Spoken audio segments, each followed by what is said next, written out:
Welcome to the Numerology and Astrology for September 3rd, 2021. If you add all those numbers together, you get the number 17. And if you add the 1 and the 7 together, you get the number 8. The number 8 talks to us about the complexity of the human condition. It speaks to us of the deep feelings that being alive arises within all life.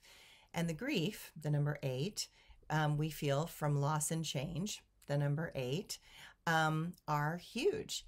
And many of us have been feeling these less than comfortable feelings for years, and it seems to not let up. Since Neptune went into Pisces, we have been being asked to deepen in ways that have allowed us to feel the suffering of life even more than we have ever wanted. But I do think that when life breaks our hearts, it allows us to soften and open. It allows us to become more vulnerable to truth. It shows us that we are not separate. It shows us that too often we let the business of life distract us from the connections that are really important and the moments that make life worth all the effort.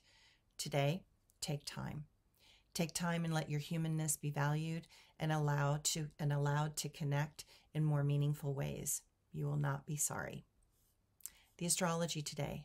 The moon attempts to provide comfort for all of those that are struggling with weather, fires, and conflict. But just before noon, the moon will translate into the warmth and care of Leo that so many needed at this time. Venus and Neptune will quincux, and while the reality is tough to swallow, any fantasy right now seems absurd.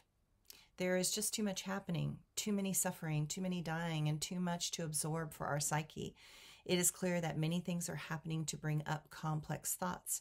Perhaps doubt and insecurity are needed in massive doses to make us find our way back to reality.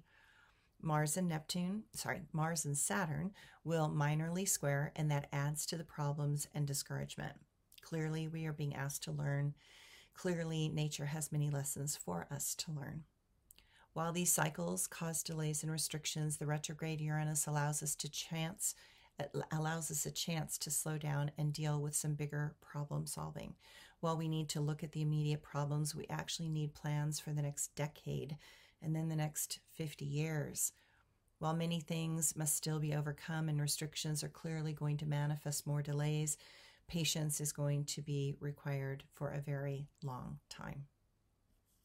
My quote for today: I carefully look out and towards the hope in my heart. I know that there is a long way to go. I know that some minds have not evolved past the level of tribal warfare and retribution. I also know that without education, we cannot evolve minds past hate and revenge. The question has always been education. The answer has always been education. When we recognize that teachers should be paid what they are worth, that is when something new can begin. And my blog for today. The human condition is biased and blaming. The human condition is compassionate and embracing. Within the choices that life presents are those that seem to have no common sense. How do we evolve humanity beyond needing to get their way? How do we get them to care about what is happening today? I know that there are moments that transcend ego and fear. I know that there are moments that are actually very near. We stand at the doorway of unprecedented change. Life is going to massively rearrange. We have no choice but to embrace what comes our way. That is how we will finally not let ego outweigh. Those things that matter the most are moving towards us and are very close. I know we are beginning to awaken and regret that for too long we managed to forget.